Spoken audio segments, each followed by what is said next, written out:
Possession is of the body, of the mind, and of the spirit. And if you try to shortcut the intimacy of any of these three, you're going to reduce your humanity and you're going to doom the outcome. Best-selling author and Bluegrass native Lynn Hightower provides a home for the unknown, unexplained, and unnatural throughout the pages of her work. Lynn's latest novel, The Enlightenment Project, set in Lexington, Kentucky, focuses on neurosurgeon Noah Archer, a victim of demonic possession in his youth, now being drugged back into the realm of angels and demons through his latest research project, promising breakthrough treatments for depression, addiction, and mental illness through researching the effects of spirituality on the brain. In this time when the veil is at its thinnest, Lynn joins us again under the full moon to discuss the crossover of science and the otherworldly, the entity that is storytelling, and just what demons and angels may truly be, and how they affect us in the corporeal realms. The smell of sulfur abounds, the light dims, and an unseen presence is felt all around us. Join us on our journey into the darkness, Nightowls, as Lynn Hightower returns to go in conversation with Midnight in Kentucky. Midnight in Kentucky.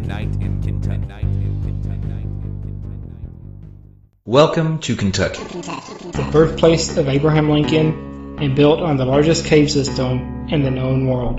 The home of Daniel Boone, Hunter S. Thompson, horse racing, and bourbon. But when the hour grows late, the Bluegrass state becomes the breeding ground for realms beyond those familiar to the human race. In the east, ghosts, spirits, and ethereal entities roam the hills and hollers. In the north, Mothman beats his wings along the banks of the Ohio River. To the west, small green creatures stalk farmhouses and disappear without a trace when shot. While in the south, the energy of the veiled witch is palpable just over the border. Joining with us as we investigate just what goes wrong in the Bluegrass night.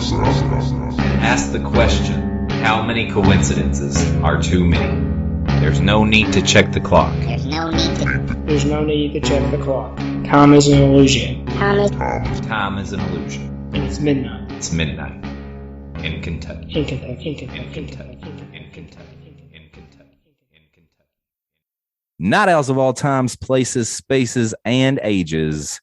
Welcome back to the Midnight in Kentucky podcast. We are joined under this full moon this evening by Bluegrass native, award-winning author, and very similar to myself, and I'm sure many of you, researcher and lover of all things weird and the paranormal, Lynn Hightower. Lynn, welcome back to Midnight in Kentucky. So happy to have you.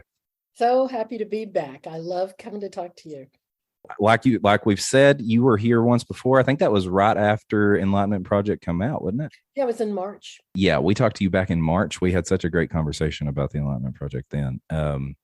For those Nightowls who didn't get to hear that conversation, which I highly recommend it, go back and listen to it for yourselves. Tell us a little bit about yourself, about the Enlightenment Project, where you come from, what you're doing now, all that great stuff. Oh, that's I love those open-ended questions.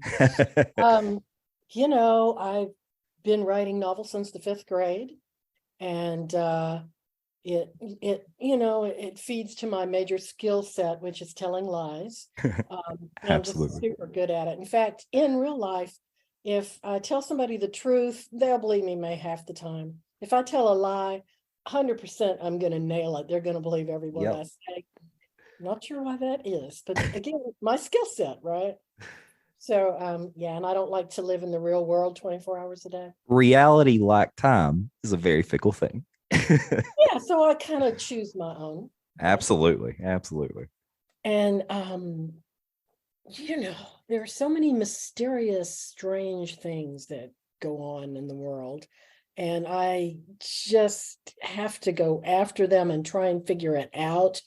And, it's so amazing. And when I wrote the Enlightenment Project, the character Noah Archer was created because I wanted to know what happens. You see The Exorcist, it's based on a true story of a boy who was possessed and had an exorcism. And what I want to know is, what happened when he grew up?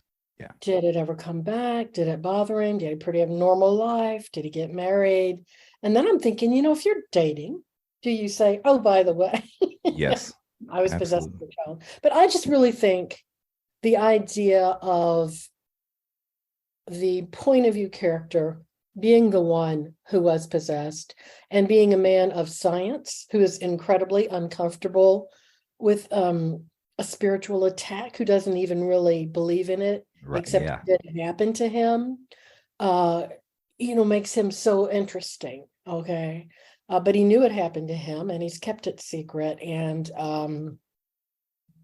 he became a neurologist trying to figure out what was going on in his head, and also to find a way to take care of it if it happens again. Okay. Yeah. So that's what his project was about, was using electrical stimulation treatments of the brain to enhance our spiritual meditation parts of the brain. And the brain is covered with almost like a spiritual map of neurons, which Yes. fascinated me. And I got the idea for this from reading books on the brain by neurologists, because I'm just a brain nut. And I was just reading for general information and story ideas. And then this came up because a neurologist was saying, but I worry about this. And I'm like, oh, that's a great thing to worry about. Now I'm going to worry about it. Yes, absolutely. Absolutely. Thank you so much for the great big nightmare. Well, this is something that we talk about on this show a lot. And honestly, this is what interests me so much about these things. There's a study recently, and I keep talking about this study on the show, so I need to go back and find it. I've read it a couple of times, but I need to actually find it. So for everybody listening, hopefully that's in the show notes. But it's the study. It was either from Stanford or Harvard or one of the big Ivy League schools that was talking about how alien abductions, near-death experiences, and psychedelic experiences all affect the same part of the brain. Yeah, that makes perfect sense. From all the research I've done, it's all the same parts of the brain. Yes. It's your spiritual part of your brain. Yeah, I think that's a fascinating way to join all that up. Yeah, that makes perfect sense. And something we were just saying jokingly, but something we go back to on the show, reality is a fickle thing, and we influence reality. This is not a medical doctor. Please do not take my, whatever. But I feel like we influence our reality with these parts of our brains just as much as, because perspective plays a lot into this and what you're willing to say. Well, and I'm wading through, books on quantum physics, which I don't super understand, but then neither do the guys that write these books, and they admit it. Look, I don't really get how this works, okay? Yes. But the bottom line, simply, in my terms, would be energy affects energy. If I look at something, I affect it, and it affects me. Yes. And it's never the same again, right? Yes. So what you just said is absolutely true. Right. And I also think we have a strong effect on the people we are with. I've been researching empathy and the way you communicate, like, my dog and I communicate. I'm sorry, we just do. Absolutely. And my trainers tested us because I said, listen, my dog is reading my mind. And she said, okay, let's do a test. She did 2 or 3. She said, I come to the conclusion that your dog is reading your mind. Yeah, she's like a research scientist at University of Kentucky. Okay, so she comes to it with a pretty scientific outlook, but she says, no, your dog's reading your mind, No, I believe it. Absolutely. Totally. And she said, and you know what? You're reading hers too. I'm like, yeah, I think I am. And so in the empathy studies, it's how we physically and mentally read and experience other people. I think with dogs, the article I read said it's primates, but that's not true, because horses, oh my gosh, the connection between human beings and their horses, because I used to have horses, and that we were totally, Oh yeah. Well, that's that old Western thing. Not. Right.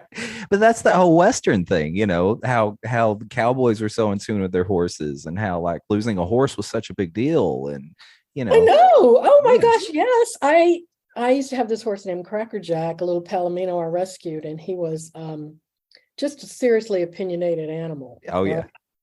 And I was working with him with a trainer, and the trainer would try and get him in, and he'd get so frustrated, and I'd go to that and go,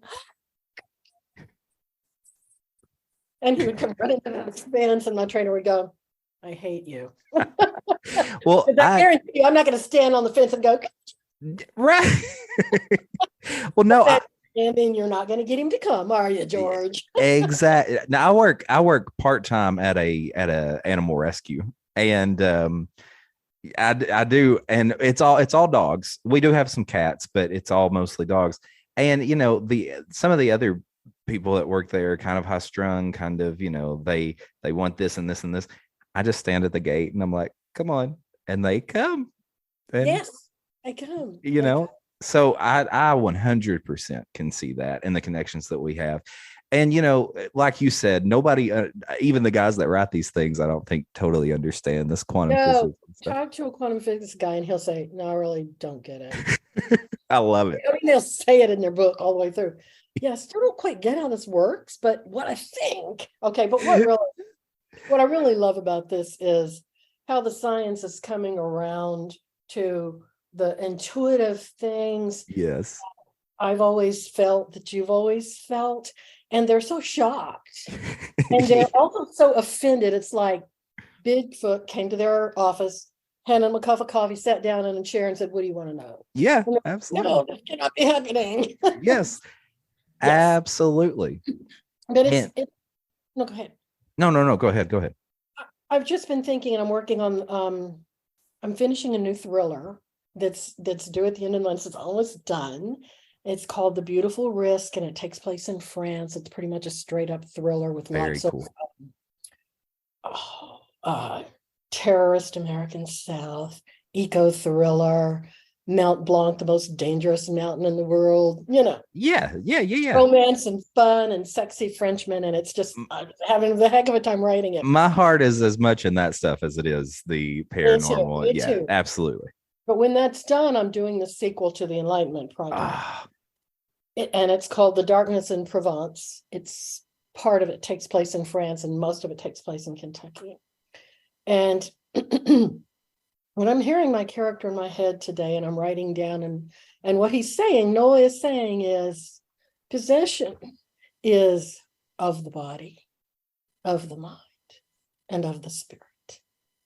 And if you try to shortcut the intimacy of any of these three, you're going to reduce your humanity, and you're going to doom the outcome.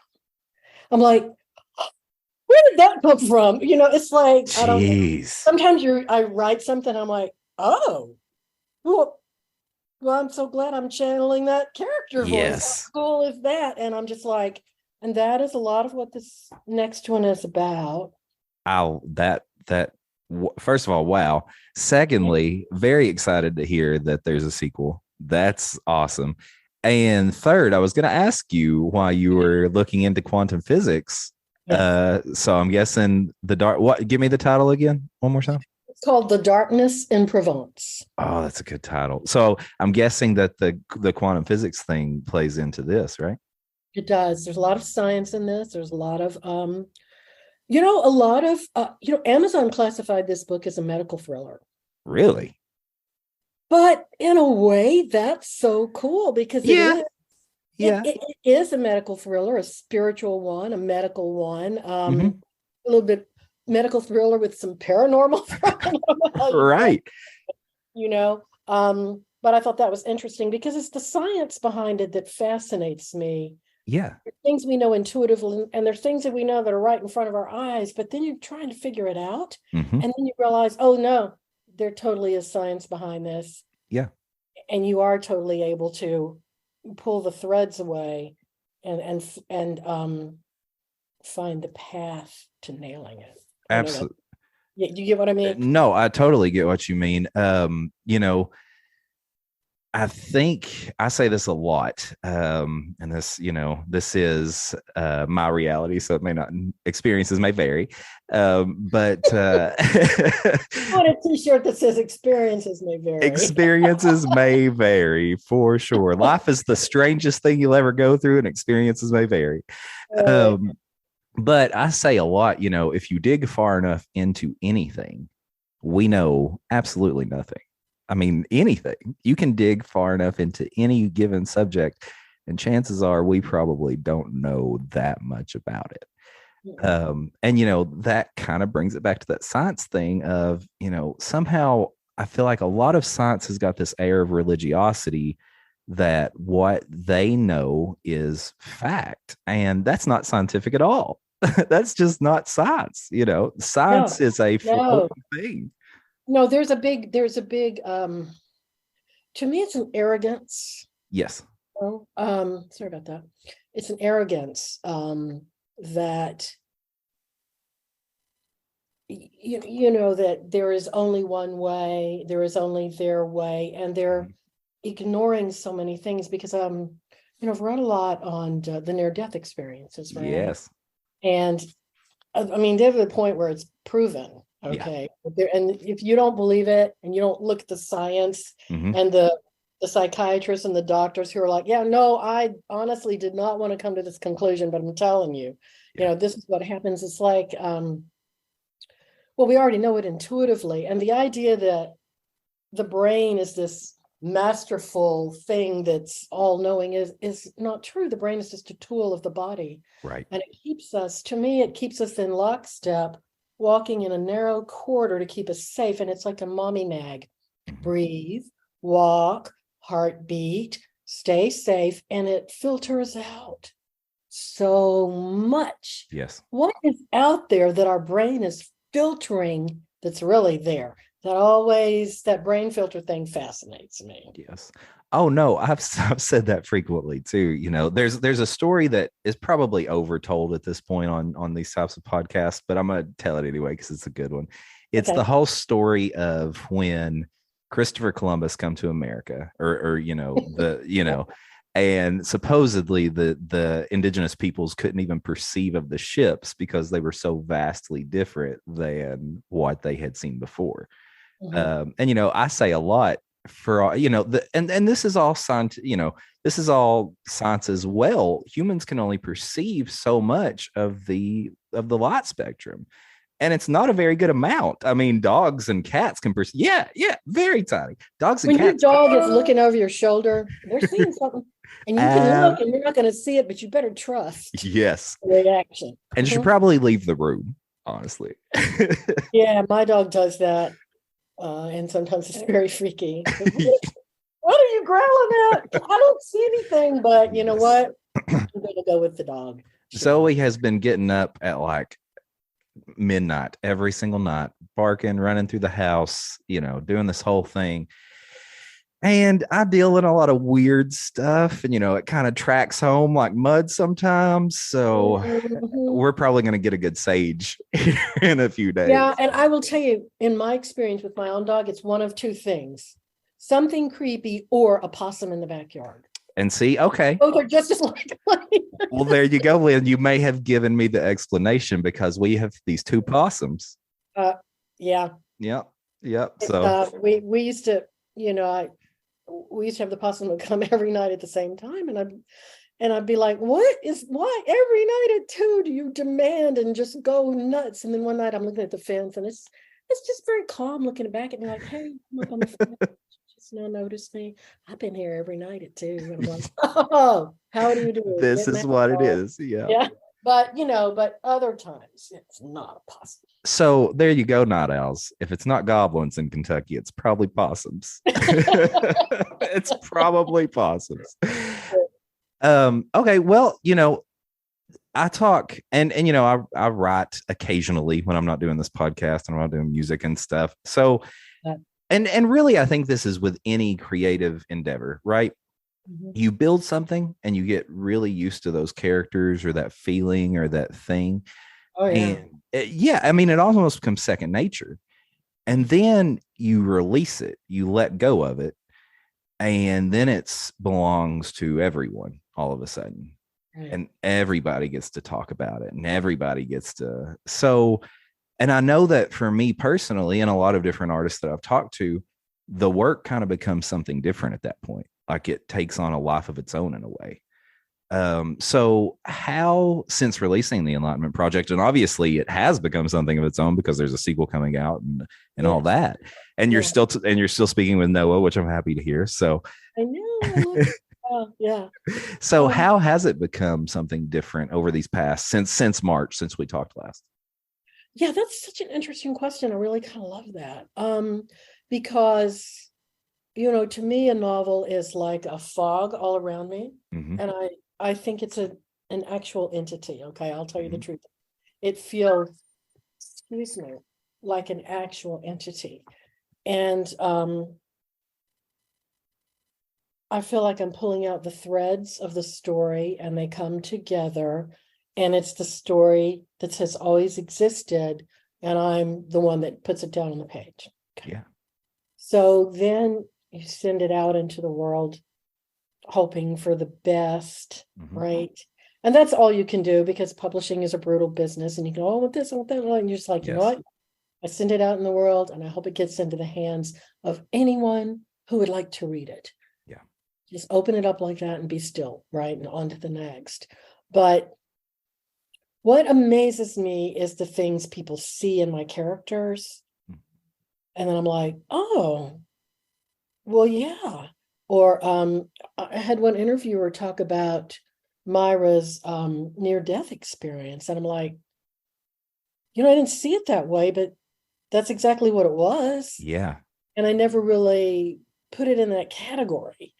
And so what I find is I'm not losing them. I'm just getting more layers to them. And to me, it's thrilling. Yeah. I love it, because it's like, oh, you read it? Oh, you get Noah? Oh, somebody write me and say, I just think it's totally unfair that Noah's wife, Myra, gave him a hard time about this. What the heck was he supposed to do?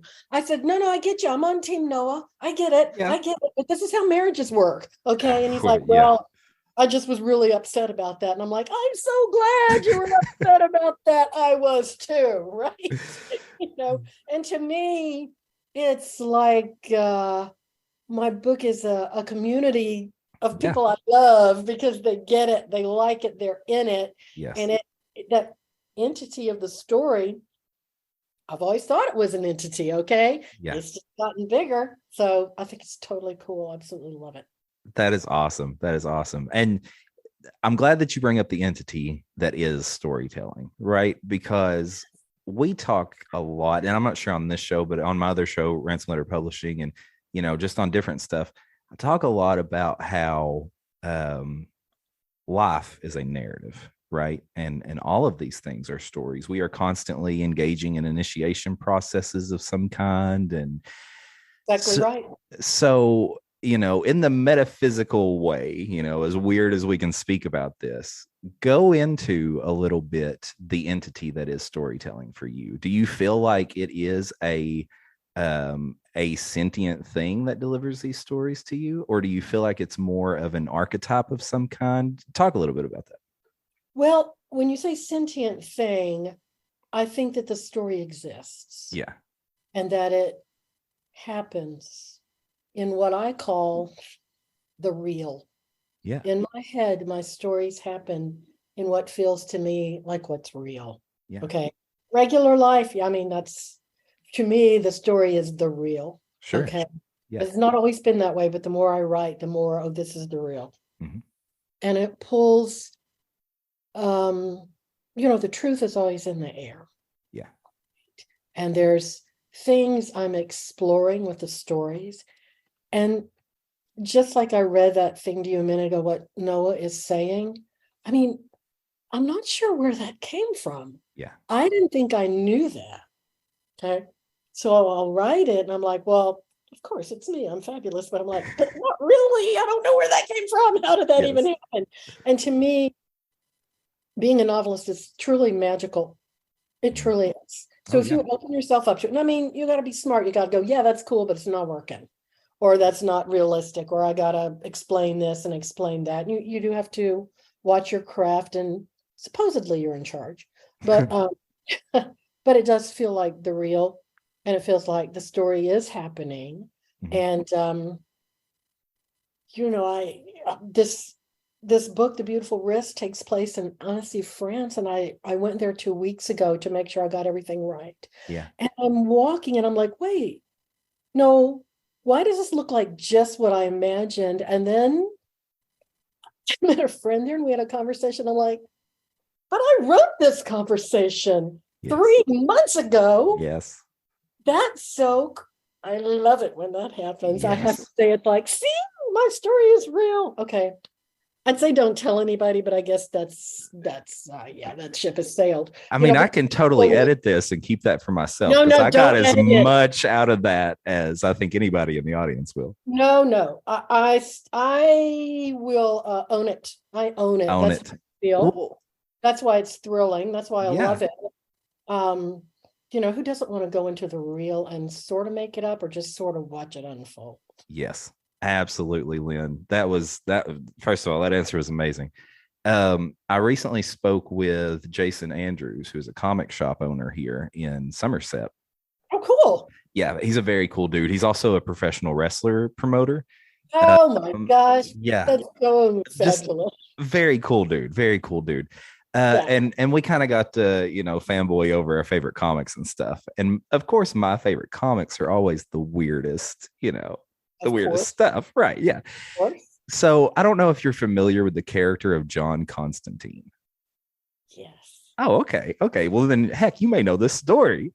So the creator of John Constantine, Alan Moore, I believe, it may be Grant Morrison. I may be mixing those guys up. He's a practicer of chaos magic. He's a very, mystical fellow. He claims to have met John Constantine several different occasions. Not only has he met John Constantine, Grant Morrison has met John Constantine. Several different people have met John Constantine over the course of writing him. And he's very much like, listen, this is who I am. So you need to write it this way. Oh, I totally believe that. Yeah. Yeah. It's okay. I love hearing that, because I'm, writing that this morning. I'm like, where did it come from? And now I know it came from Noah. It came from Noah. Yes. And it's so cool to hear you tell that story, and because that's very much the thing, right? I mean, you are telling that story. Yeah. And Grant Morrison, who wrote The Invisibles, very similar to Alan Moore, wrote The Invisibles as a sigil itself, as a magical sigil itself, to keep The Invisibles going so he could make a living off of it. So there's this whole narrative of writing itself being used as a magical practice. Oh, that's really interesting. Very interesting. And I'm very much a similar writer to you. I will I like to let it flow. You know what I mean? I like to have my characters and then have those characters tell me what they're doing. So it has always been like, I have this one particular short story, and I always say that I'm selfishly aggrandizing here because I always talk about this story, but the name of this story is Dog Days. It's about the planet Sirius. It's about the effects of the planet Sirius upon this one particular girl who ends up murdering her lover and all of these things, right? Oh. It was my first short story, so I'm sure it's a little rough, but Thank you. That means a ton. But as I got into the paranormal and in the supernatural, I started to find out that there is this cult of Sirius. Not only that, but Sirius is the dog star, and it affects people on dog days, which was the name of the short story and what it was about. Now that is what I call the magic of writing. Okay. Yes. Because how does that stuff happen? And it does happen. It absolutely does happen. Yeah. Right. I hear some writers talk about their book as if they're reading the nutrition label on the back of a can. Yeah. You know what I mean? It's like, don't be afraid to tell the truth. Yeah. Come on, where'd that really come from? But. Absolutely. So do you think, so you said that it comes a little more naturally to you now. Yeah. Has it always done that in your writing? Have you always predicted those events and had the real play out in, quote unquote reality in front of you like that? Yeah. I mean, it's not huge. It's not like I can write it and make it happen. Right. I'm kind of glad. That would scare me. Yeah, there's a good Twilight Zone episode about that, but the Twilight Zone. No, but it's always been like that. Yeah. Also, there's this other magical thing that always happens. I don't know if you call it magical or what, but it's oh yeah, it's all I magic. need to know some information for a novel, or I need to talk to a certain kind of person, and I'm thinking, well, I really need that. I don't know how it's going to happen. They walk up. Yep. Like I mean, years ago I wrote a book about Vietnam, and it wasn't going to be authentic if I couldn't talk to veterans, but veterans didn't want to talk to somebody like me. I'd never been to war, blah, blah. And I'm like, no, I understand. I'll leave you alone. I'll leave you alone. Yeah. And, I'd ask these guys and I'd say, listen, I'm a novelist. This is just fiction. I don't want to upset you. If it's an intrusion, just tell me to go away. And they'd say, go away. Sure. And then I would run into them, like at the post office. And they'd walk me to my car and say, I don't want your feelings. I don't want to talk about it. Because, I remember one time, we sit there and talk for 2 hours. And they'd tell me all kinds of really things that gave me a feel. I couldn't have experienced it, but it gave me a feel for what I was writing about and how to be authentic. And I'm like, how does that happen? It does happen when you need to know something. The universe finds a way to, wrap that knowledge up, put it in your lap if you're open to it. Absolutely. Absolutely. It's so funny you say that. I had a woman from the newspaper called me this week, and she was supposed to be talking to me about some of the things I investigate and some of the things that I do, and we ended up being on the phone for 3 hours. And at the end of that, and at the end of that 3 hours, she didn't have anything. I wasn't I hadn't looked into any of the things that she was interested in, but she had told me all of these wonderful, amazing, just wild stories that have happened to her. Wow. Just like she needed. Yeah, absolutely. And, I think kind of what she needed, because I don't think she had ever told those stories to anybody.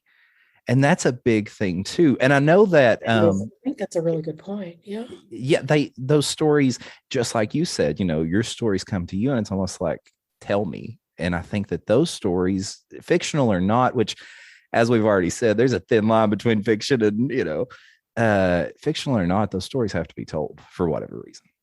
Mm-hmm. I agree. One reason I think we read is so that we're not alone. Yes. So if we read something like this and it connects to us on a visceral level, it's like, okay, I'm validated. I'm not alone with this. Yes. So it's empowering in a way. Yes, absolutely. Maybe healing sometimes, depending on the story. Oh, I absolutely think it is. I actually saw a great quote, and I have no idea who said it, but it's a story told in company, and I'm gonna butcher this quote too. So, a story told in company that won't shame you is the beginning of healing. Yeah. And that's so true. That's so true. So you wrote this article in the Los Angeles Times, Exorcism is Something We Can't Quite Quit. Such a great article, first of all. Thank you. A great article, and so much in it that, I took off on little rabbit holes on, it's thunder in here, so Zoe's jumping up on the table. Oh, how cool. I love it. Yeah. But yeah, it's such a great article. So many little things in here that are so great, but kind of wrapping it back into the conversation, you mentioned in this last paragraph that you have spoken with many different people who have had demonic possession instances. And that's kind of very similar to what we do. And I was wondering if you could just talk a little bit about that and talk about talking with those people. Well, and I've talked to exorcists and psychiatrists and therapists, and the impression I always get is that people are in trouble and they need help. and they're feeling oppressed and alone, and like, where on earth are they going to go for help? And they don't need to be vilified, and they don't need to be medicalized or pathologized. Does that make sense? Absolutely. You know, the DSM has put it under, well, it's a condition, but it's under research, and it's part of, you know, dissociation. It's under that thing. Yeah. But all that means is they know it's out there, but they don't get it, which is nicely honest. Yeah. Yeah. But then there's another group of psychiatrists from other cultures, or India or China or something. They say, listen, it's dangerous for you to make this out as a mental condition, because this is a spiritual condition. It's something we deal with quite routinely in our culture and our country. And you want to be super careful about, you know, medically treating a spiritual issue. Yes. Because you're not going to help, and you can make it worse. So I find that so interesting. And what I think is, it's very hard for people to find help. Because what they need is where we're headed, but we're not there, which is, for any kind of help, it really needs to be your body, your mind, and your spirit. Yeah. And if you just do one or the other, as Noel was saying, you're not gonna get there. You're not gonna help people. So I think we're a long way away from giving people the help they need. And instead of making a joke about it, or telling them they're nuts, or getting into squabbles over, oh, this is just fiction, or this is just that, I think it'd be really super great if we could say, well, here's what we know. Let's see what we can do. You know, I don't know if we talked about this last time, but you know, M. Scott Peck. Yeah. Who wrote The Road Less Traveled, did 2 exorcisms at the end of his career. And he didn't believe in it when he started it. But when he met the patients and he started working with them, he was like, oh, I mean, I thought they'd be schizophrenic or have some kind of serious psychosis. And they don't. This is external, not internal. That's the difference. And so he said, I went from believing in nothing to, oh yeah, I believe it. Yes. And, you know, it was his hope that this would become mentioned in the DSM and would become accepted. But I think mentioning it there isn't going to help people, you know, learn how to get them through it safely. Yeah, absolutely. We're not there yet. No, we're a very long way. We're a lot closer than we were, a very long way from where we should be. Well, I will say that there is a very well-known exorcist who you can sign up for an exorcism, like a mass exorcism on YouTube. Interesting. That's a great idea. Okay. Yeah. Nobody's going to return your call when you're trying to get in touch for help. He's like, all right, you just click this link. Yeah. And you'll get a link at the night of the time we do the mass exorcism, and you can come to that. And I'm like, well, that's a start.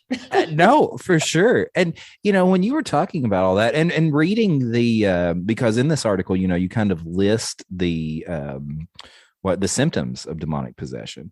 Right, it struck me how similar, maybe not experientially or, you know, differing from person to person, but it did kind of strike me how similar demonic possessions are to alien abductions.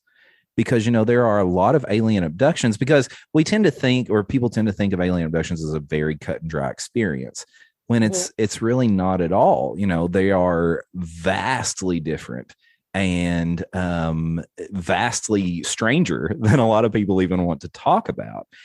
Interesting. Yeah. Connected the two.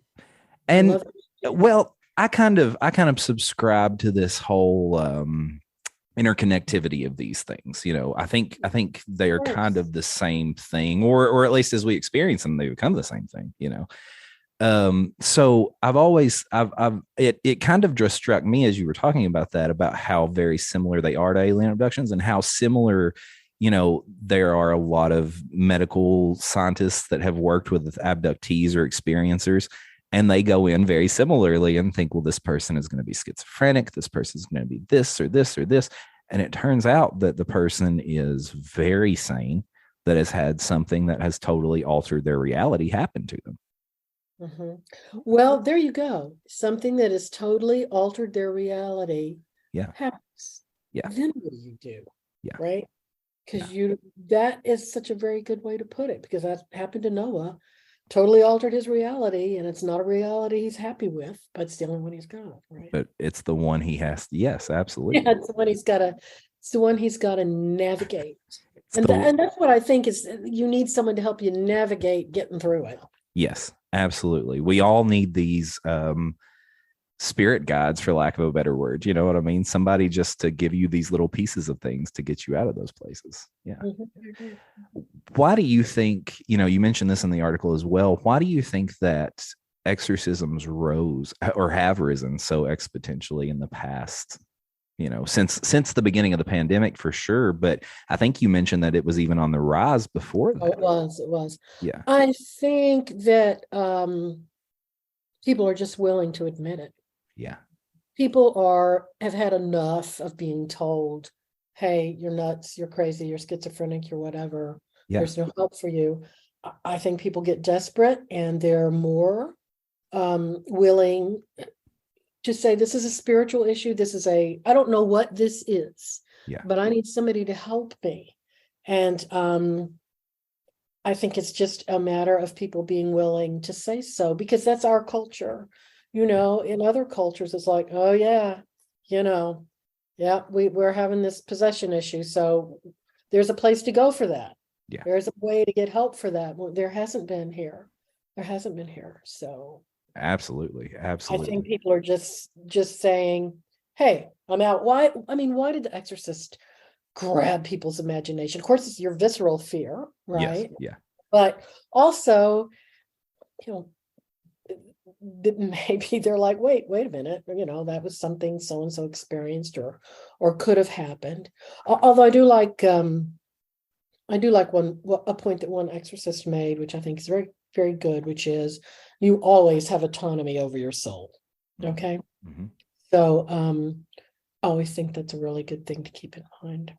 That is, I love that. And that is kind of the overall theme of the Enlightenment Project in a way, right? We always have the final say in these things. We do. We may not know it, but we do. Yeah, absolutely. So I'm going to hit you with a weird one. All righty. I love it. One that, I'm sure you can't be objectively sure, obviously, but I'm absolutely fascinated to hear your thoughts and opinions, especially as somebody who has, done as much work in the research and things and talked to these people. Mm-hmm. What do you think demons are? Yeah, that's really interesting.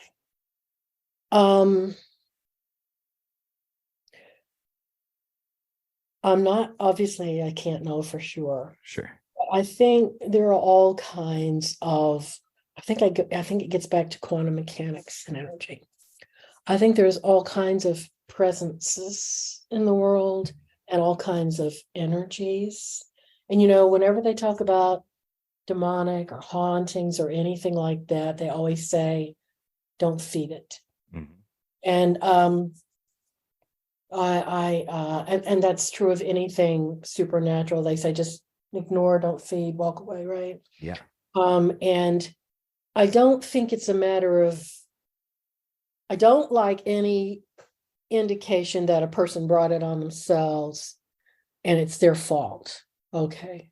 But I do think you can kind of unknowingly go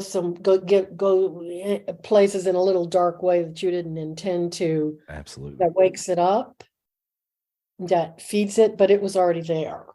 Yeah. And it's going to try its luck with you, basically. Yeah. And your interaction with it changes it and changes you. Mm-hmm. Right. So that's my best theory. It's pretty vague, but I think there's something going on and it's dangerous. Absolutely. Right. And there's but like, you do have autonomy and you do have more power than you have any idea that you have. Yeah. As long as you know it, as long as you harness it, And that's my theory. Oh, I love it. That was directly that's my jam. Everything you just said, quantum mechanics. Okay. Yes, 100%. That's what I think. I think it's just like there's weird stuff out there. Yeah. Okay. Yeah. And you might trip over it and you got to get out. That's a very good, you might trip over it 100%. You might trip over that, I mean, I'm working on, I've already started work on the sequel to the Enlightenment Project, and it's based on a real incident in a real place in Kentucky. Right. And, my question is, do I wander on in? Do kind of, right now I'm just kind of hovering around the edge, Yes. I was talking to somebody whose opinion I trust, and I said, well, I don't know. I mean, I'm strong, I'm tough. I usually don't turn away from this kind of thing, and I'm not going to invite it in. And he says, picture this, you there with your notebook and your eyes open and bright looks, and you're fascinated and you're giving it all of your attention. He said that could be construed as an invitation. I'm like, well, didn't think of that.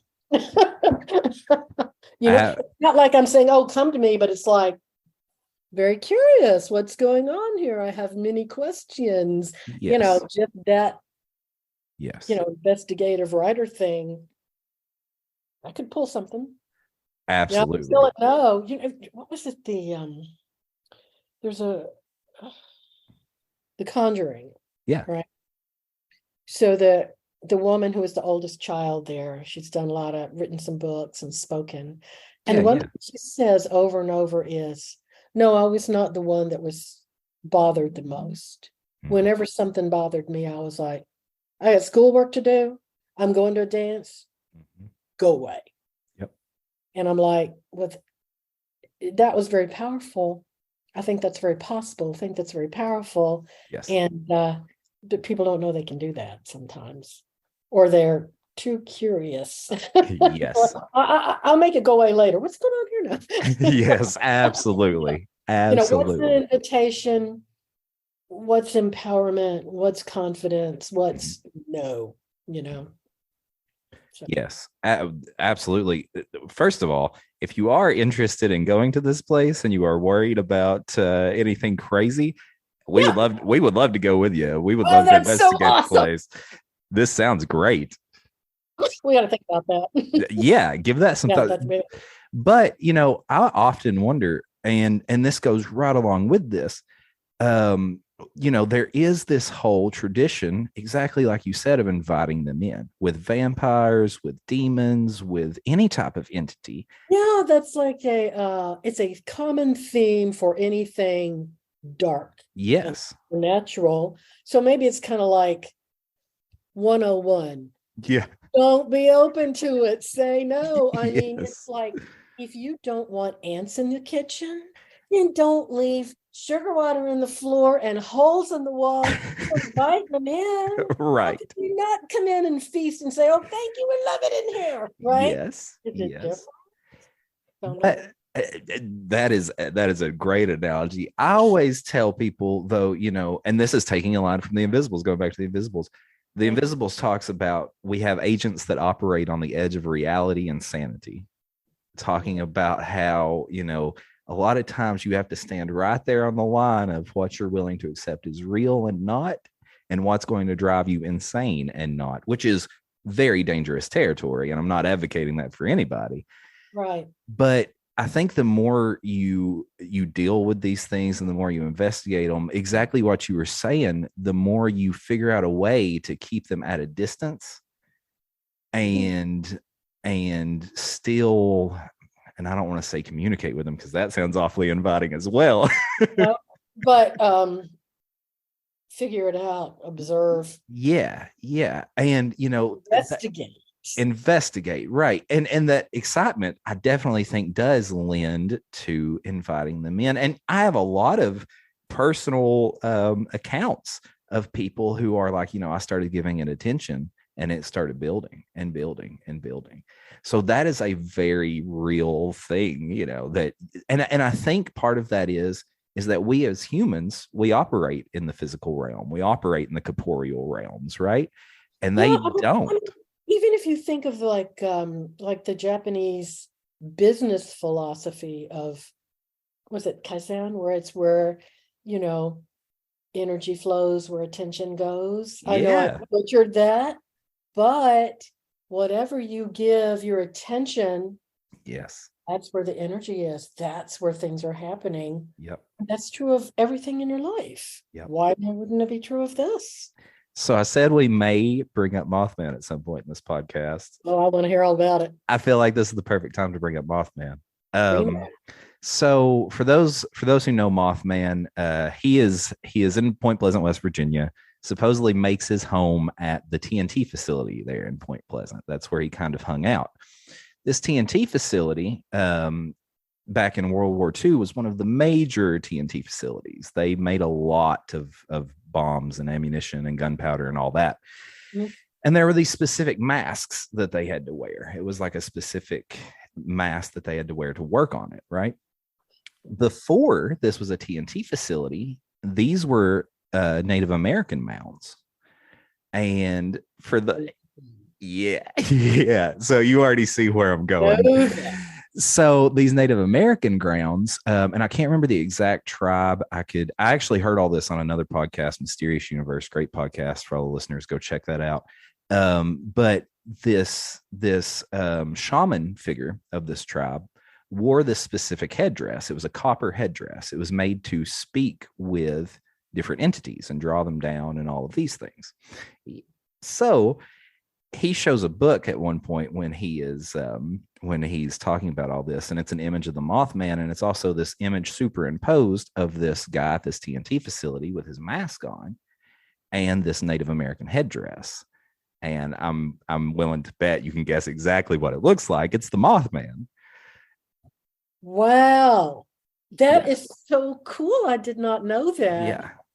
So that's that energy, that's that energy building, and it goes a step further. Layers from one thing to the next. Yeah. And that energy constantly, exactly what you said, laying on top of one another. Right. So then in Puerto Rico, there's this whole other story, and none of these things exactly were connected in the story. Investigators kind of had to connect them. Of these very prominent businessmen who were very rich and affluent. And this woman basically had married one of these men, and it was since, separated because of all this. He had told her that he was into black magic, and that the reason that he was so affluent, and that all of these people were so affluent, was because of this magic and these things that they did. I've heard that kind of thing before, where, like demonic entities and things are called up. People believe that it gives them success in the world. Absolutely. And that's what these guys were doing. They were trying to summon these entities to give them success. So they had never exactly achieved it until this one night. And all of a sudden this entity appears before them, and it's invisible until it touches this sacrificial blood that they had to call this thing. And when it's given shape, it's this pale reptilian like, Zoe's getting a little frightened by my storytelling. This pale reptilian like entity, and they're all kind of shocked, because they have never seen one of these things in the flesh. And then it bolts. It's gone. It runs off. So this all connects. This timeline basically points this creature as being the chupacabra of Puerto Rican legend. Oh my gosh, that's so interesting. So, oh, go ahead. No, I was just going to say that, some sociologists were studying the works of some exorcists, and, they were just looking at it academically, and what they came up with was your average possessed person who is a very successful, affluent, highly educated, wealthy, doing very well financially in the world male. And I'm like, interesting. Lynn, that is all that goes together. Very interesting.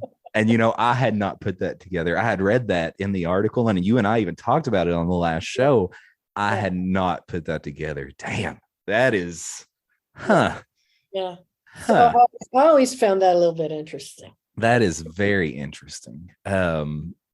But that whole thing goes right, whether these demons are entering the corporeal realm by magic summoning or they're entering the corporeal realm by taking possession of someone, they'll get in any way they want to. And of course, I'm not necessarily saying that Mothman and Chupacabra are demons or necessarily endorsing the story, but it's a good story, man. It's fun to speculate about, isn't it? And that's, yes. I mean, that's the thrill of writing fiction, where you say, well, maybe it is and maybe it isn't, but what if? Yeah. Then you're off and running. And I mean, the whole point is to have a good story and to make my fears your fears. Right? Yes. And to face them. I mean, to face those fears. Actually, that's true. Because I'm like, if there's a rock, I'm always going to turn it over and see what's there. I can't not do that. I'm like, nope, got to kick it over, got to dig up and see what's under there. I cannot leave it alone. So absolutely. On the Mothman thing, one more little thing. Back in the original sightings, and this goes along exactly with the whole, Conjuring, the girl from The Conjuring just being like, yeah, go away. Back in those original Mothman sightings, there was a fella who was a devout Christian. I mean, church every Sunday, and the Mothman appears before him one night. He says it just appears. It comes into the corporeal realm in front of him, and he sees those red eyes and all that stuff at the foot of his bed, of all things. Oh yeah.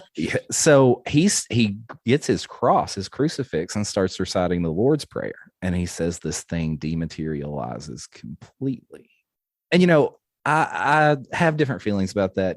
Obviously I have a little different spiritual views than most people, but there's that intention there. There's that full confidence and intention. Nailed. The intention, then the power of your autonomy and your intention, and basically big fat no. Yeah, exactly. However, your spirituality says no. Yes. I think that's a really good point. Yes, exactly. Well, Lynn, this has been such a good time. I love talking to you. This is great. We got to do it again. I mean, we got to go for a part 3 heck, we'll talk about the, what's the next one you got coming out? You mentioned it before. The Beautiful Risk. That's the thriller. Yes. We'll talk about that. I would love to talk about that. Okay. It explores a lot of issues of the South and the culture. So, that's totally air jam. I mean, that's it. Yeah. But of course, when the Enlightenment Project sequel comes out, I'm going to want to talk about that for sure. I would love that so much. One more thing before you go. And if you don't, totally fine. Understand completely. But it is, of course, the time when the veil is at its thinnest. And we have a Halloween show coming up at the end of the month. And I've asked every guest we've had on this month to tell us their scariest encounter that they might have, that you've researched, that you've heard of, anything that you have, if you've got something. Oh, yeah. All right, hit us with it. Go ahead. This audio excerpt has been redacted. To hear this story in full, listen in to the MIK Halloween special, available on the MIK main feed, Halloween Day 2022. Jeez, that is an intense story and so interesting. If you read the book, it's all in there. It's just thing that happened. I just put it right in the book. I'm like, well, don't have to make this up. That was the next one on my list. The Piper was the next one on my list of yours. So I'm that. Oh, good. That sells it to me. I'm going to it now. I'm ordering it now. But thank you for sharing that with us. That was an intense story. And where did you say this house was that you all were thinking about? It was in Knoxville, Tennessee. Okay. And, we lived there for a couple of years, and a year ago, I just drove down there and drove past it. And it freaked me out. They had done work on it. They just done beautiful landscaping. And I was like, oh my God, this makes me sick in my stomach. I'm never driving by this place again. I just had to go look, and I'm like, don't do that. Still had that same. Oh, yeah. Oh, I wouldn't even walk down the sidewalk past that house. Because I think, no, it'll just get me back again. Yeah. Listen, whether you believe it or not, it happened to me. So, and my husband was like, he would just go back to sleep. Yeah. And he would be like, this isn't, it's just one part of his life. And he wasn't going to say it wasn't happening, but he was just going back to sleep. And there are so many, for that. Yeah. Yeah. And it goes both ways. There are people that don't acknowledge it until the moment that it becomes so much that they can't help but to acknowledge it, or perhaps it goes away, perhaps it fades that they don't acknowledge it. And then there's people that cannot help acknowledge it, cannot help but to acknowledge it. I gotta go figure it out. Yeah, absolutely. Absolutely. Well, again, Lynn, thank you so much. Always a good time. I had a great time talking to you. Always a good time. Tell the people real quick where they can find you, where they can order your stuff, all that. Just go to my website, lynnhightower.com, and it'll have links for the books. It'll tell you what's happening in terms of the new books coming up and anything I'm doing like this broadcast. Yeah. Awesome. Lynn, again, thank you. Nightowls, thank you so much for listening to Midnight in Kentucky. We will be right back after this.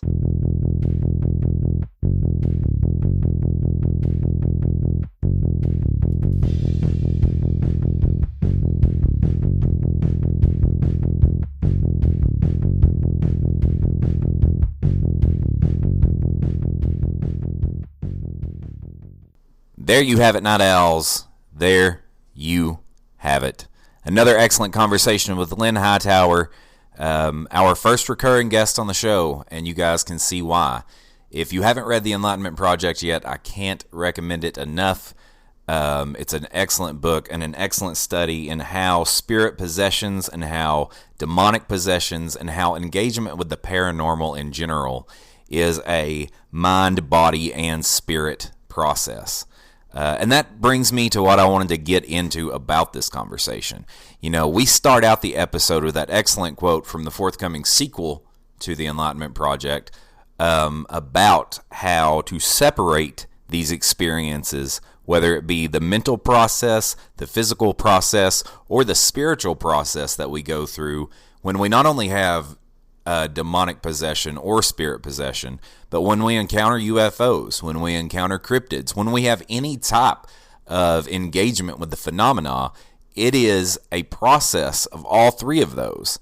And I guess you could say that about life in general, that it's a mind, body, and spirit process, but it's all honed to a point when we engage with the ethereal.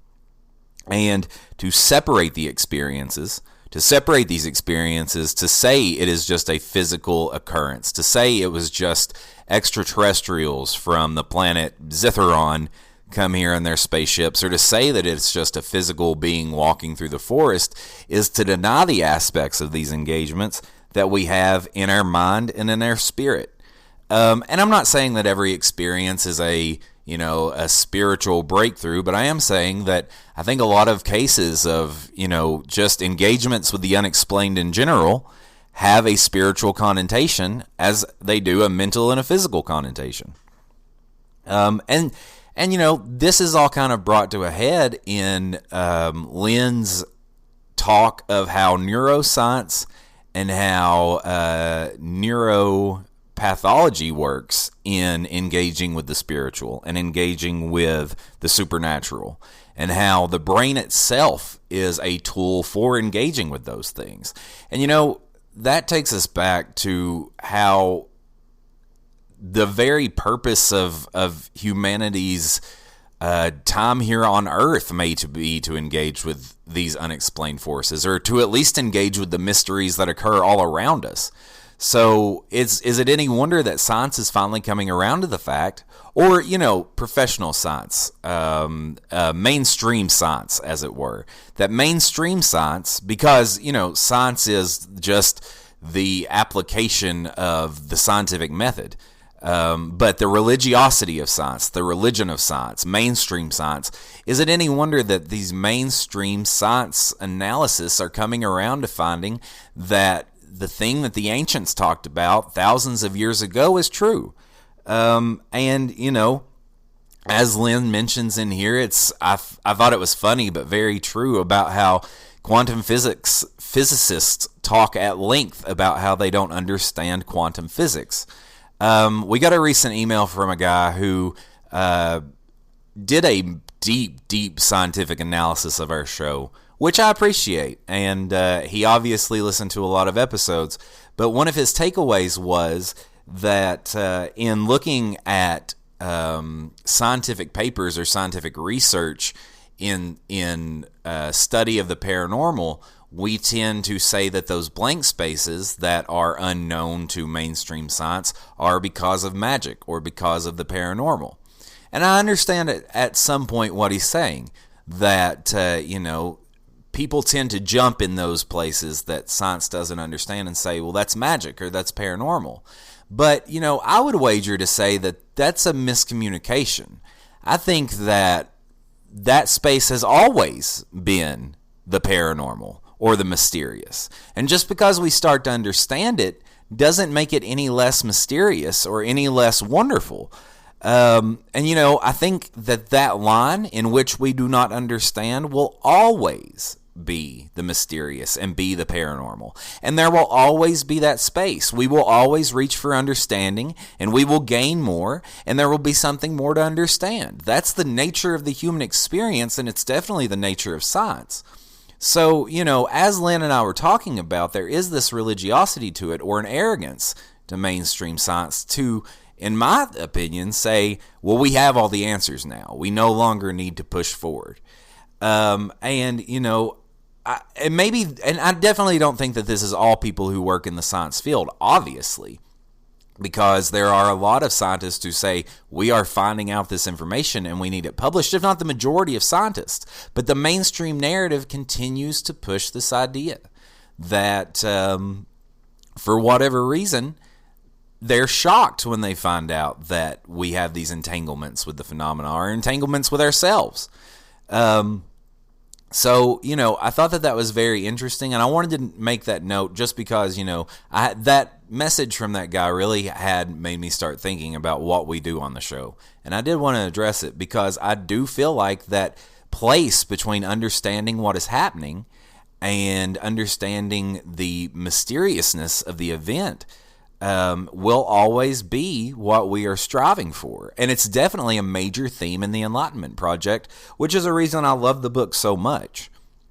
And, that kind of brings us around to talking about the entity of creation itself, the entity that Lynn talks about, inspiring her to write these things. And that's part of the reason I love talking to Lynn so much, is because she will flat out tell you, these characters speak to me. These characters come to me and tell me what they want to say.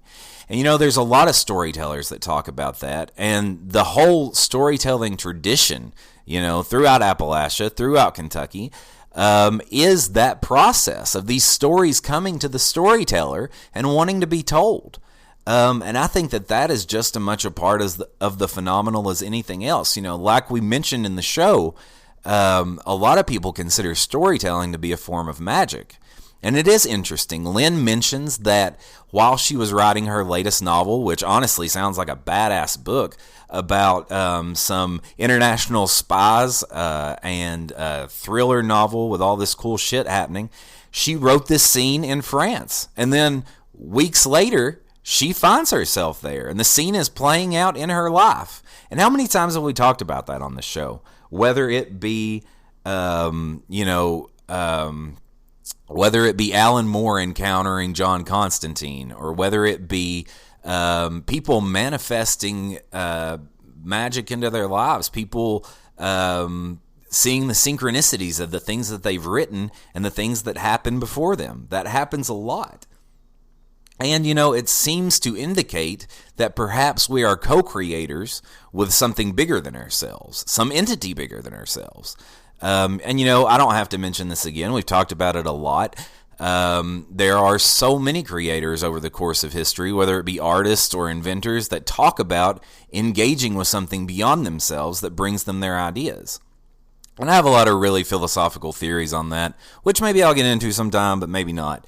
But I love talking with Lynn about that because she's always so forthcoming about these characters talk to me. These characters come to me and want their story to be told. And speaking of characters and wanting their story told, that whole story that we talked about in there about perhaps the Mothman and the Chupacabra being egregores of certain energies laid over each other, that's an idea that I've been thinking about a lot lately, and I totally suggest that you guys go listen to the Mysterious Universe episode that talks about it, because, geez, they explain it so much better than I do. But, perhaps all of this, like, I'm slowly being led to, is in a major way related to the things that we bring about in reality ourselves. And, I do think that these entities are intelligent, but, I think that our perception and our intention lure these things into the corporeal in more ways than one. You don't have to make a sigil in your basement and light candles around it to draw these things in, although it sounds like there are definitely people that are doing that. You can draw these things in, as is talked in the Enlightenment Project. Deepening yourself into, darkness is a great way to do it. Allowing these things to take hold in your life is a great way to do it. And I'm definitely not saying that the Mothman and the Chupacabra and all these things are demons at all, but I do think it's interesting the way that this narrative from Mysterious Universe and kind of this discussion that we were having with Lynn tonight kind of fit together, and I thought it was definitely something that I wanted to make note of, because, I have seen in just the time that I've been about this stuff and the time that I've researched this stuff, which has been most of my life, honestly, that it does seem like these entities have to engage with us. They have to engage with human beings to be brought into our realm for whatever reason. Whether that be something that we consider demonic, something that we consider extra-dimensional, or something that we consider a cryptid. So, again, Lynn, thank you so much for coming on the show. Always a great time talking with you. We always have such a great discussion about spiritual and the supernatural and the unexplained. So thank you again. Hope to have you again on the show very soon. Nightowls, that brings us to the conclusion of our time together this evening. As you guys heard, there was still a little snippet from the interview with Lynn that I withheld to put out on the Halloween episode, which is coming out if you're listening to this in real time. And as I always say, what is real time? Tomorrow, it's coming out tomorrow on the mainstream, our Samhain special with a slew of guests and notable names and people that you're going to recognize telling their stories of encountering something unknown out there in the world around us. So tune in for that. It'll be out tomorrow, October 31st, Halloween, on the mainstream. As always, follow us on social media. Check out our Facebook. We're always active on there. A little less so since we've been doing events. It's hard to get stuff posted, but we're always on there. Email us at midnightkentuckypodcast@gmail.com with your experiences and sightings. We always love to see those. And if you want to support the show more than you're doing by listening, which is a hell of a lot, check out the Patreon. Patreon.com/midnightinkentucky. And check us out at one of our upcoming appearances. Unfortunately, we've had to cancel our appearance at the Russell County Public Library this coming weekend on November 5th. I'll be out of town, be working on something that I'm excited to tell you guys about when I can. But we will still be at Crypticon on November 19th and 20th. Come out and see us there. Share your sightings with us, pick up some merch, and just chill with us at the booth. We always love people chilling with us at the booth. So we hope to see you guys there, and hope that you will check out the Halloween special coming up tomorrow. It's going to be a doozy. Thank you guys so much. Until the next moon rises, for Midnight in Kentucky, I'm Ben. Good night.